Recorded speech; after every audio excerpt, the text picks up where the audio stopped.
Hey CS Pros, want to win a free pair of AirPods Pros? Our lovely sponsors at Vitally is making it possible for you to win a free pair of AirPods Pro by registering for a qualified demo with them. Vitally is an all-in-one customer success platform that helps CS Pros make data-driven decisions, and Vitally gives you a 360 view on measuring customer outcomes at scale by using their new Goals feature. Goals help you standardize goal setting across your teams and customers to accurately measure the effectiveness of your processes. Don't have set goals yet? Don't worry, you can create a goal template easily and set goals for accounts or organizations without having to define each one from scratch with Vitally. If you want to win those AirPods Pros, go to vitally.io/CS Pro to schedule your demo or click the link in the show notes of this episode.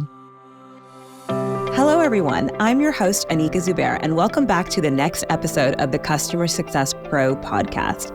I am a customer success executive leader, award-winning CS strategist, CS coach, and customer success fanatic. I help CS leaders and CSMs build and scale world-class CS processes and teams. I'm a strong believer that customer success is not a destination, but a journey. And it can be a tough journey, but don't worry, I'm here to help. This podcast was created to help make your CS journey a little bit easier to navigate. Join me every month on this podcast where we will dive into the hottest topics in CS, the newest strategies, and the best practices in customer success so you can make your CS journey a little bit easier. Make sure you subscribe on Apple Podcasts, Spotify, or wherever you listen to your podcast so that you can continue to learn on this CS journey that we are on together.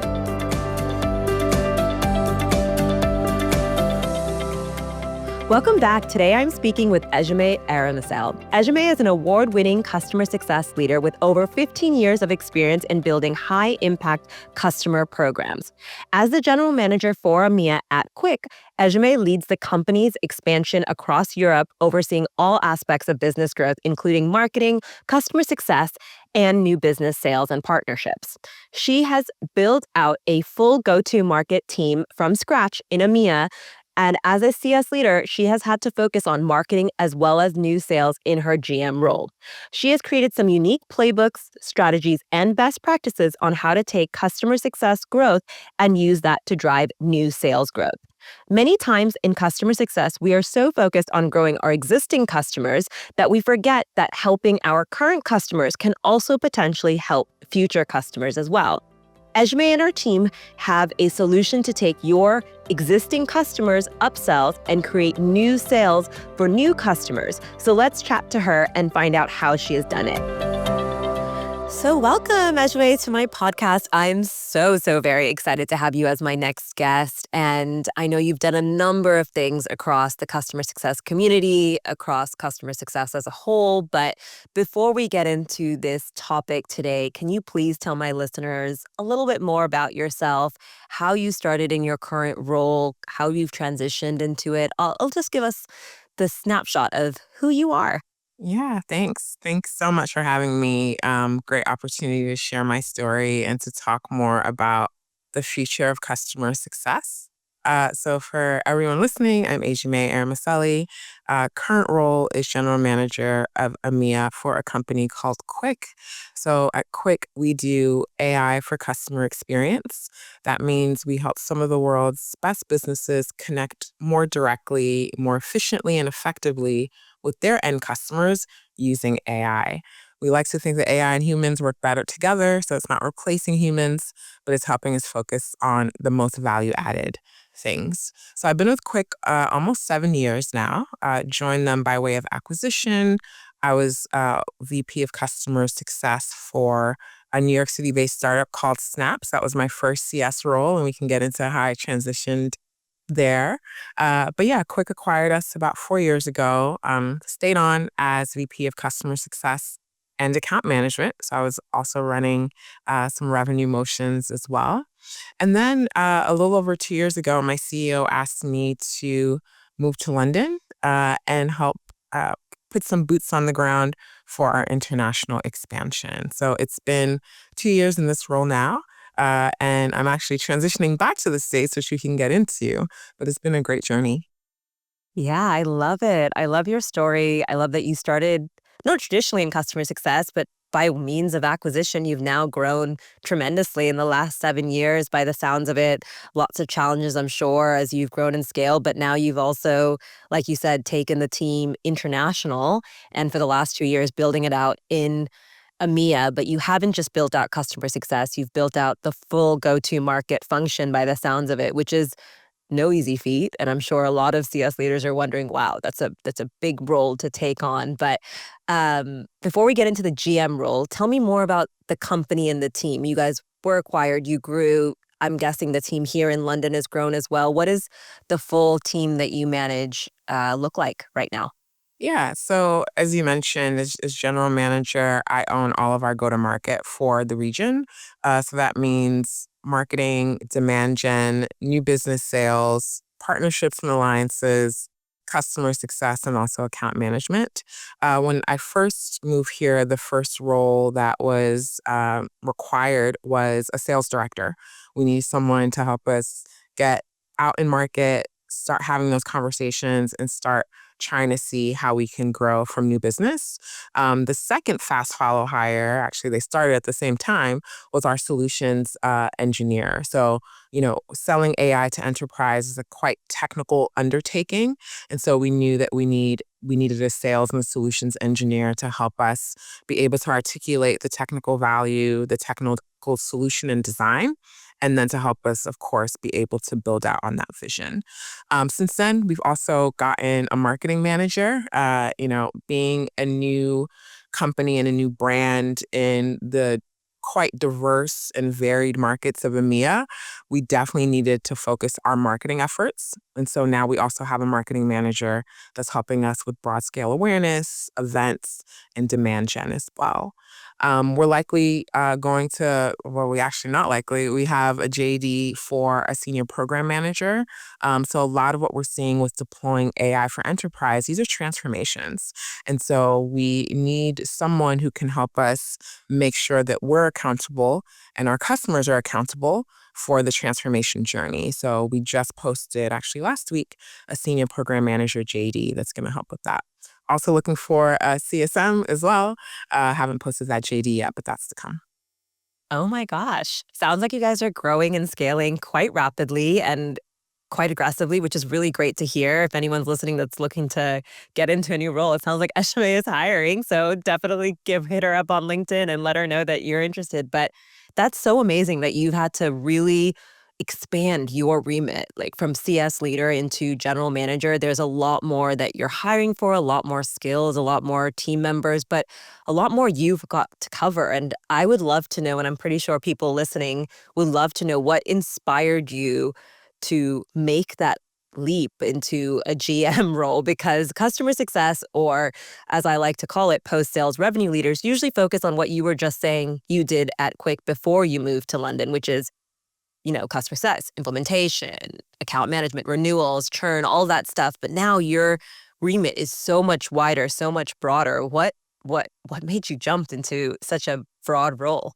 Yeah, I mean the fun fact is it was off of the back of a traumatic life event. So I was going through a divorce, and I almost tried to quit. And I said, I can't try to save myself and my marriage and do this job at the same time.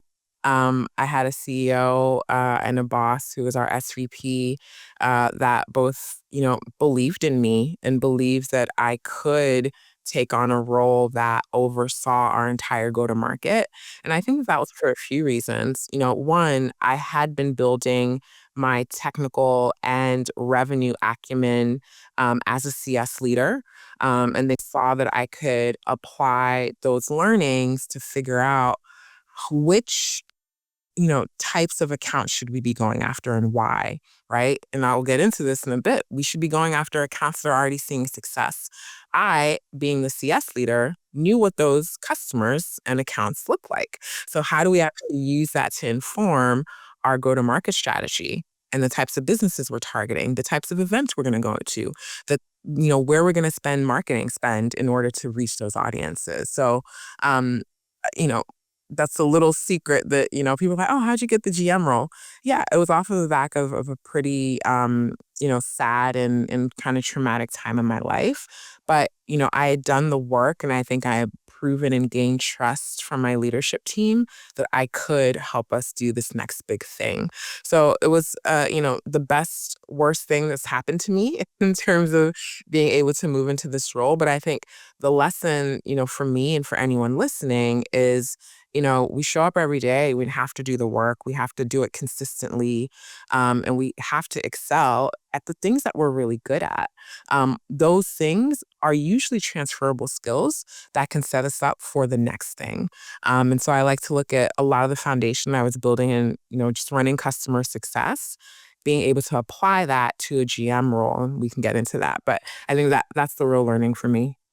Yeah, I love that. And I'm sorry to hear that it came off of the back of something that's pretty traumatic personally for you. But I think a lot of people listening could probably relate. I think a lot of people have recently either gone through layoffs or, turmoil within the SaaS world right now. And I think a lot of people see it as a huge setback in life. And I'm sure you were probably feeling the same when you were, considering all the changes happening in your personal life. But like you said, you showed up, you put in the work. Consistency always pays off. I'm a big believer that any sort of consistency pays off in life, whether it's going to the gym or showing up to work. Those things all pay off in the long run. And you made it work for you, and you took a lot of your skills in a CS role, but expanded it. And I think a lot of people listening can probably take that away as a huge learning, that whether you're between roles right now or considering a career change or something happening in your life, a lot of all the work you've done for years or decades doesn't just disappear. Like you said, you took it and transferred it into something new, which is really, really great to hear. So thank you for opening up with us and being a bit more personal. I would also love to know what's maybe next for you. I think a lot of CS leaders dream of being a chief customer officer, but you've done a GM role now. You've done both the start of the funnel all the way to the renewal of a customer. That's a lot of remit. And maybe it's relaxing on a beach somewhere. But I'm so curious, what's kind of your next CS or career dream ambition? Yeah, good question. I am transitioning into a new role at Quick as we speak. Hmm. So we're reimagining what the post-acquisition teams look like.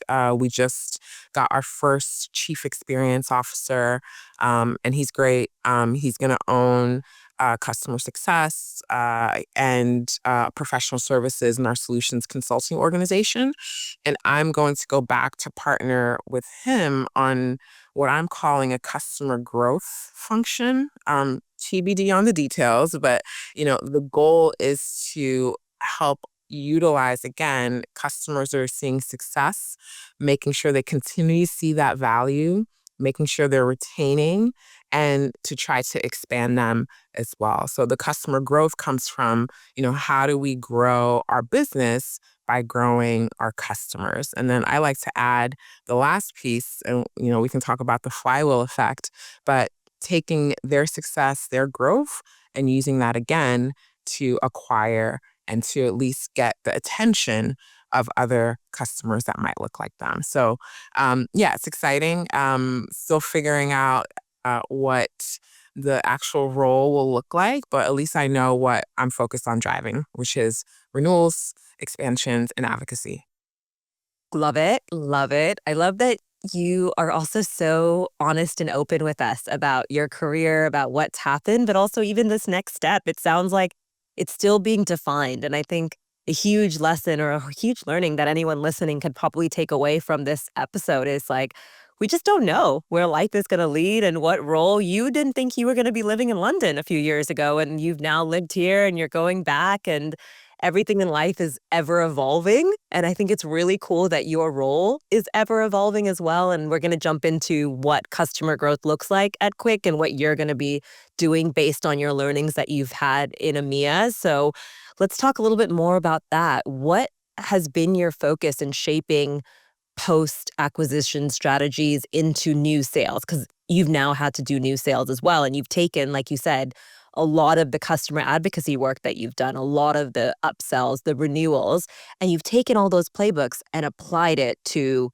new sales. So how did you even start in that? What did you start to get into when you realized Yeah. I have to bring in new sales as much as I have to do renewals? Yeah, absolutely. I mean, to be honest, I had to figure it out as we were doing it, right? So, when we first got to EMEA, we needed to focus on which markets first, right? EMEA is a broad scope in terms of just how much of the world it covers. And then we also needed to try to look at where we were already successful. So we already had a few accounts and a few customers here.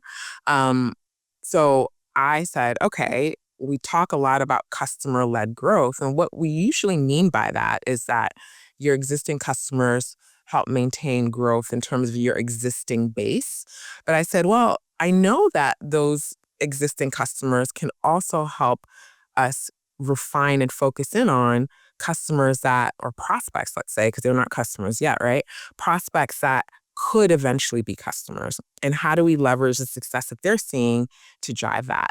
So that's really where I started. And I said, okay, of our customers here that are growing, that are seeing success, what are the characteristics of what they look like, right? How large are they? How many markets do they cover? What verticals are they in? Who is the actual buyer? What use cases are they deploying? What conferences do they go to? What industry journals are they listening to? What other technology platforms are they integrated in that we've integrated with? So taking some of those parameters started to say, okay, we definitely need to refine our TAM. So that's like our target market of, potential people that we would sell into. And we started to refine from there. It was scary to start because I think when you're entering new markets, you kind of want to have a broad, or you think it's better to have a broad approach because you can hit more accounts. But we actually saw that refining and actually tightening who we were talking to and why made us sell better, made us more confident.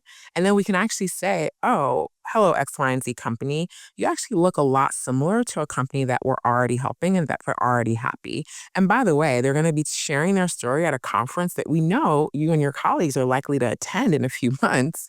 Why don't you come and check out their story? So it just made us a lot more confident in the sales process as well, which I think goes a long way when you're entering new markets and there are a lot of unknowns.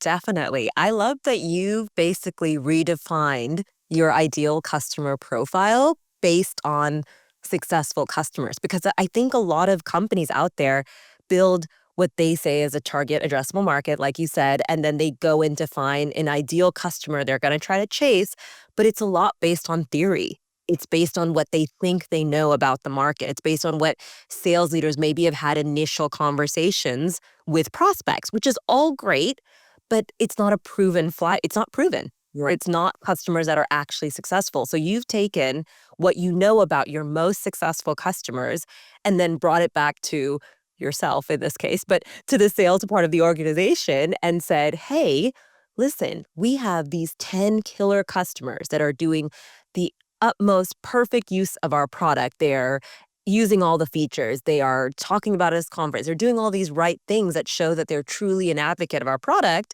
And then you've gone and back out to the market and said, let's go find 100 more of these 10 types of customers because we know they're going to be successful. And I love doing that. I love sharing client success stories with other clients because they don't really know what other people are doing. So how did you start to, I guess, bring this all together? How did you make that successful customer playbook and then go and target those accounts to really start chasing those new logo sales?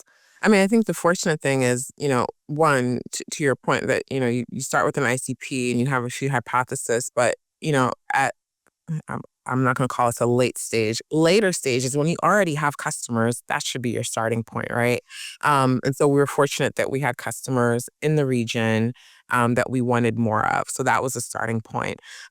You also mentioned that, yes, it's a little bit easier because I own the entire go-to-market. So I could very quickly and very easily say, okay, this is what I know. This is how we're going to apply it. But I think in general for, let's say CS leaders that don't have that remit, just like you shared, being able to um, frequently and periodically highlight, here are the characteristics of what we know success looks like and why. And this takes a little bit of commercial, I would say, acumen as well, right? So not only like how are they using the product, but like who are they in the organization? What are their roles? What scope of responsibility do they have? What are their typical job titles? What is the industry, right? Like, what are the use cases specific to that industry that you could replicate? So I think it's up to us to really come up with those attributes so then we can pattern match Yeah. and give our marketing leaders and give our sales leaders those inputs to help drive um, what they're building as well. The other thing that I think really helped us is that we had customers that were willing to advocate. And so that made it easy when we said, okay, we were going to invest in events and conferences or, executive briefing dinners or breakfasts to say like, hey, we're going to have these two, I'm not going to say their names, but some of Europe's largest companies are our customers. We're actually going to have them in attendance.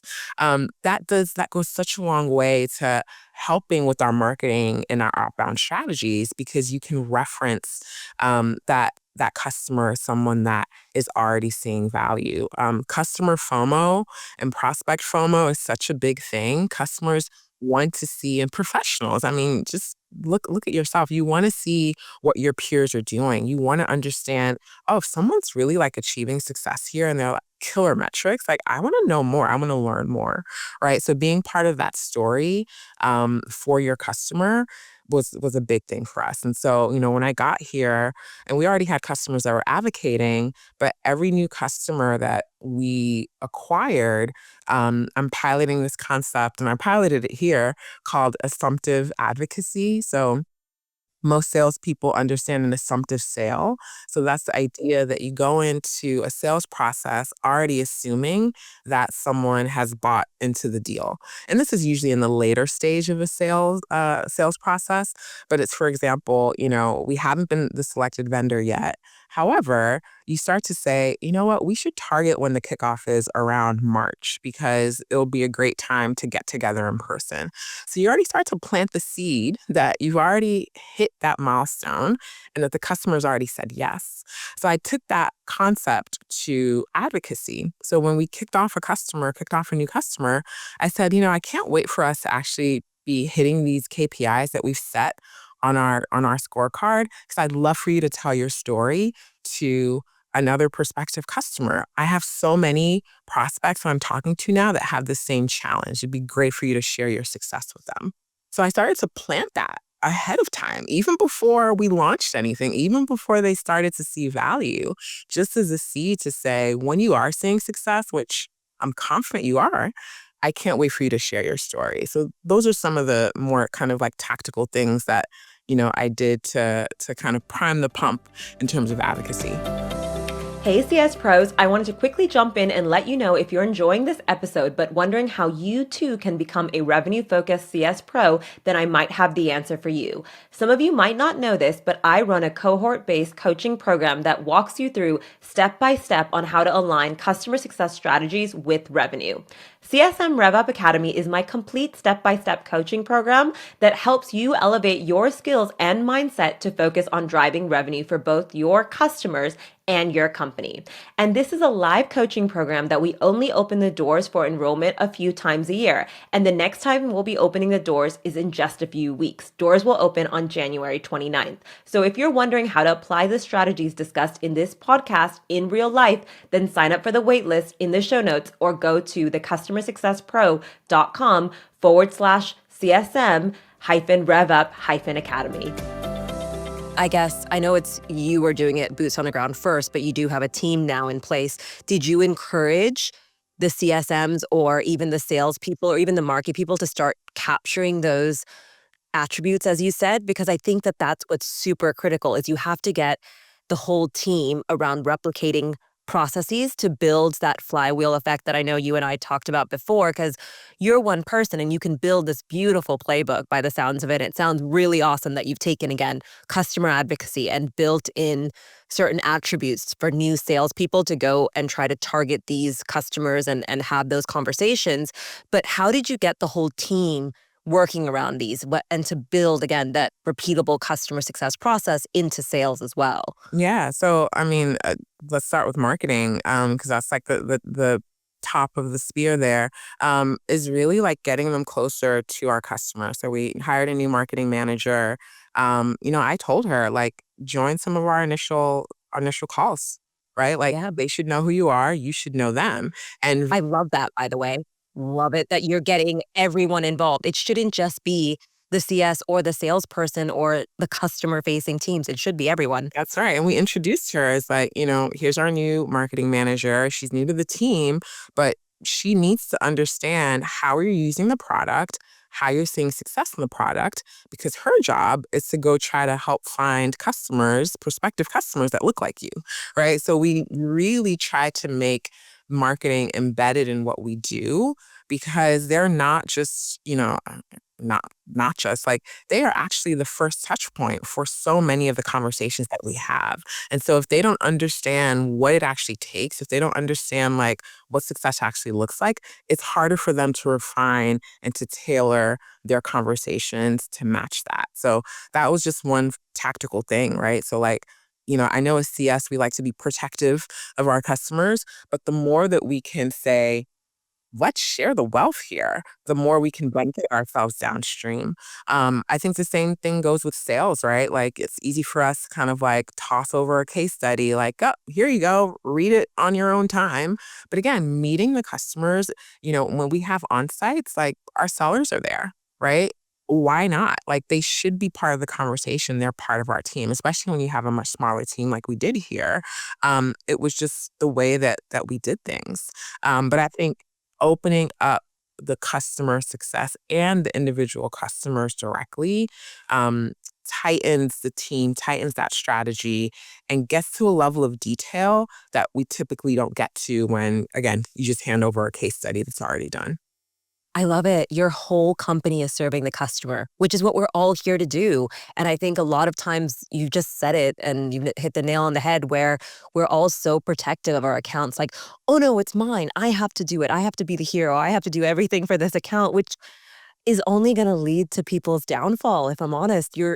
you're one woman or you're one man. You can only do so much, and you definitely need the help of marketing and sales. And the best way to get them involved is to actually have them We've all sitting on those calls or at a sit down event where all the customers are there. Whatever it is, it's like they need to hear it from all the people that are saying it. I think we're really good in customer success to involve product whenever we get product feedback, but we forget about the top of the funnel or the start of the flywheel. Like you just said, we forget about sales and marketing, and we kind of just toss things to them rather than getting them involved. And I think a big role in CS or post sales is all about getting all the teams involved to expand the revenue from the customer. So I love absolutely. that you've got the whole team working like that. But I think a lot of CSMs today hold upsell targets, and they are really nervous about expansion and about, Yeah. holding that revenue target, which I know you've held as part of your roles before, even the GM role. Yeah. What's kind of like the strategy or best practice you would recommend for CS teams to really excel at this new-ish dual role? I won't say it's new. I think it's being more pushed on more CSMs these days than not. Yeah, I try to use I'm still workshopping this, but let's workshop together kind of like a 3 point framework when it comes to working with our customers. So the first is using data to drive urgency. So what are the things that we can use data to, and, I'm going to talk about our platform specifically. We again are the interaction point between a large business and their customers. So we charge by conversations because that's the unit of value there.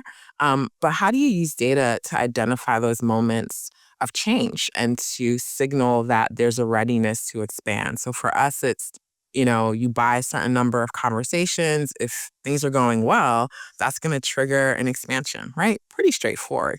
But using other types of data that are not just maybe even hard data to initiate a conversation. So let's say, there's a company earnings call, right? Every quarter, large, publicly traded companies have quarterly results. Are you reading this? Are you understanding how at the company level, the work that you're doing might be good or might be negatively impacted?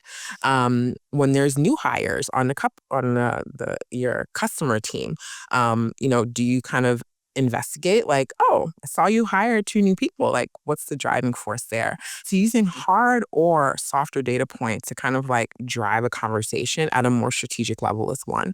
The second is once you have that, let's say, trigger point, um, using a discovery focused mindset. And by what I mean by that is like, every conversation we have with our customer, we should be trying to learn something new about them or their business or their goals, right? So, asking questions like, what more can we help you achieve? Or what other parts of the business do you think have similar challenges that, perhaps our solution can solve? And I know sometimes we think that it comes off as salesy, but again, if a customer is happy and they're seeing success, why wouldn't they want to share the wealth, especially internally with other parts of the business? And why wouldn't they want to broadcast that story? Like, hey, business, I'm saving you X amount of dollars or I'm generating X amount of revenue with this cool thing that we've done together, right? I think we tend to shy away from that because we feel that, maybe it's something that might be uncomfortable, but people love to share their success stories. And then the last one is more value based storytelling and selling. When we think of, again, commercial acumen, I think it can be daunting for a lot of people. But, why don't we frame things like an upsell as a value unlock as opposed to a sale, right? So I'm selling you more of something because you're going to achieve more value with it. So, I think that there's a lot to be said about just like reframing. So to recap, there's 3 things. So using data to drive urgency, using a discovery first mindset, and then also value based storytelling. And so the third part of this framework is a value based storytelling. So, how do we reframe upsells and expansions as value unlocks and not sales? So, I think we get a little apprehensive, usually, especially as CS leaders, when it's time to talk about that expansion opportunity. But if someone is seeing success from our product, that should be a good thing. And it should be an easier conversation because you can help them grow even more value by getting even more of your product. So I think, those 3 things for me, it's really around a mindset shift.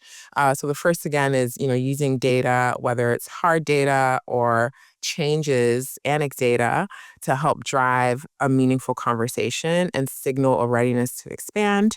The second was taking more of a discovery first mindset and always trying to learn more about what you can offer and how you can drive value to your customers. And then the third is value-based storytelling. So reframing upsells is more as value unlocks.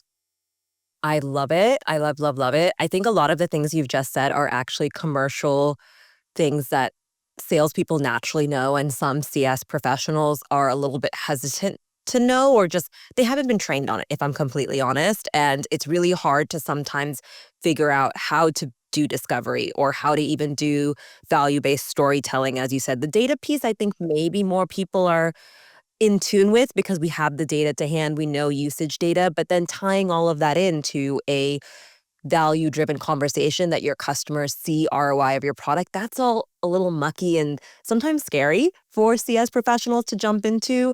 And I think you've done a really good job about partnering with sales or with marketing to drive these, you know, retention and expansion metrics forward. For people listening, how would you recommend they start partnering with sales or marketing or anyone else in the business to really drive retention and expansion and try to hone in on those commercial skills? Yeah, I mean, I think CS is well positioned to do that. Again, right? If we connect the upsell or the expansion to a customer driven goal, I mean, that's it, right? It's all about helping the customer win. And by helping the customer win, we're going to see some value from it as a business. I think really it's about alignment, right? And it's a continuous process, not just like a quarterly meeting. But I think if you align on data, going back to data, right? So, if you as a CSM are working with an account manager and AE, are you looking at the same data, right? Are you helping them understand what's happening on the account level, whether it's hard data like usage metrics or softer data like changes on the account or, team changes. Are you aligned on the customer context, which I think data can help, right? So, really, if sales knows what success looks like for the customer, they can sell better and they can sell smarter. And then if CS knows what was promised on the back end of that, we can deliver better. So I think it's this kind of like symbiotic relationship that we need to get back to realizing that CS makes sales makes CS better, because then we really know like what we can help drive. Definitely. And I think some of this too is like a good example is like, is CS present at key sales moments? So whether it's even before, and I know we're starting to see more and more of this, right? As CS is, we oftentimes are positioned as the experts, but, we should be part of, as it makes sense to help build trust and build confidence in a deal, bring a CSM along, have them tell a few customer stories directly, right? Like, of course, sales can tell the customer stories, but if you can highlight this CSM works with, 3 of our top customers, and they have some best practices or some learnings that, they want to share with you. Like, that can go a really long way. And vice versa, a CS can bring sales into the conversation. Sales can better hear directly from the customers where they're seeing value, where there might be opportunity to unlock. Definitely. It's a two-way partnership. You've just highlighted it. And I think that that's what, if you're a CS professional, a sales leader, marketing leader, whoever you are listening to this podcast, it is always a two-way road. It's not just, okay, sales hands off to customer success and then CS kind of deals with it. But customer success can help close a deal. I have plenty of CSMs on my team that help close new sales deals and vice versa. Like, sales leaders should be helping, or AEs should be helping CSMs feel more commercially enabled to have those value-driven conversations or using the data to tell a better story, et cetera. So I think it's all a partnership. And at the end of the day, I do think we're all serving the customer. So I love how you've built so many successful partnerships at Quick between number of different teams. So that's really great to hear. Listen, Ejieme, we could keep talking about everything under the sun, I'm sure, but I kind of want to wrap up with some of your biggest learnings at this point. As someone who's worked in setting up and scaling CS functions in different markets now, what are kind of the biggest lessons or challenges you've encountered, and how have you used those to shape the strategies you're building now? Yeah. The first for me, going back to the top of the conversation, is focus. So, we don't have unlimited resources. We can't boil the ocean. But how do we take lessons and learnings from our happy and successful customers to help drive our strategy? So focusing in on a smaller set of ICPs to start, I think is a big learning for me. The second is that, CS has a great opportunity to help drive overall go-to-market. We talk about customer-led growth. Again, it's not just for post-acquisition. It can also help inform and drive efficiency for our new business go-to-market strategies as well. And I think the last one is just around people. How do we help as CS leaders, our teams and our customers shine? Professional credibility is important now more than ever, and helping tell the stories of successful customers, but thinking of them as individuals, professionals, I think is a huge opportunity for us. And same goes for our team. How do we elevate our team as part of that success journey as well? I love all of that. I'm really resonating with the fact that you have really just taken customer success and driven new business from it. I think a lot of people are missing that little key link. And you've said it multiple times before about the flywheel being customer success, marketing, sales. It all works together. But sometimes we get so into our own little ways of working that we forget that there's just so much there that we can learn, and we can take our teams along with us. As you just said, it's a big experience to experience together, but it sounds like you guys have really at least figured out the first step of it. So congratulations on that. I'm sure you're iterating and you're making changes, but it sounds like you're off to a really good start. So thanks for sharing all of that with us. So Ejieme, as we wrap up this episode, I love asking all of my guests quick fire questions, meaning I want to challenge you to answer all of these next questions in a sentence or less. Are you ready? Let's do it. Awesome. My first question is, if you could predict the future, what do you think customer success will focus on next year? So it's interesting you mentioned focus. I think customer success is going to get more specialized. Our roles are either going to be more focused on driving revenue, driving technical ability, or driving industry specification with our customers. Love it. Great. I totally agree. Next question is, which app or software do you use every single day, either on your phone or your laptop, and why? Can be CS or can be just anything. Doesn't have to. Yeah. It doesn't have to be CS. These days, is ChatGPT. I use it to help manage personal and professional projects. It's definitely now become a co-pilot for me. Agreed. I have it open on my section window all the time. It's literally my AI assistant to everything, like from planning personal things to actually summarizing customer calls. You name it, I'm using AI for it. Love, love, love that answer. Next question is, if you could change one thing about customer success, what would it be? Back to our earlier conversation, CS should be less insular and consider ourselves part of the go-to-market and consider it actually a responsibility. Driving sustainable growth is now the name of the game in SaaS, and that is CS. So we're actually responsible for helping our customers or helping our companies achieve success in driving sustainable growth. Ooh, I love that. If I could underline one word out of this conversation, customer success driving sustainable growth. Ooh, that is such a juicy takeaway. I love it. Love it, love it, love it. Amazing. Last question is, who should be my next podcast guest?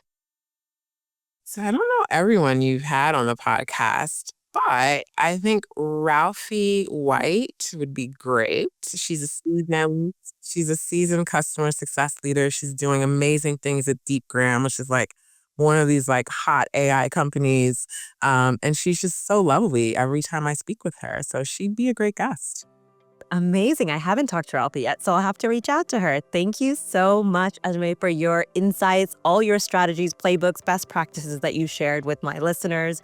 If anyone has any more questions or wants to reach out or connect with you, what is the best way? Find me on LinkedIn. It's just the LinkedIn URL and Ejieme, and I'll be easy to find. Amazing. And I'll make sure to link it down in the show notes of this episode. Thanks so much, Ejieme, for coming on. Thank you for having me. This has been great. Thank you for listening to the Customer Success Pro podcast today. I hope you learned something new to take back to your team and your company. If you enjoyed today's episode, please can you take 1 minute to give me a positive review on Apple Podcasts? It takes a lot of time and energy to create an episode, and I want to continue to create more for you. But it would be great to know that you are enjoying these episodes. Also, do not forget to subscribe to this podcast on Apple Podcast or Spotify or wherever you listen to your podcast, as I release a new podcast every month. And if you have any topics that you would like me to discuss in the future, or you would like to be a guest on this podcast, please feel free to reach out. All my contact details are in the show notes. And if you enjoyed this episode, don't forget to share it, because sharing is caring. Thanks again for listening, and tune in next time for more on customer success. Cheers to your CS journey, and catch you next time.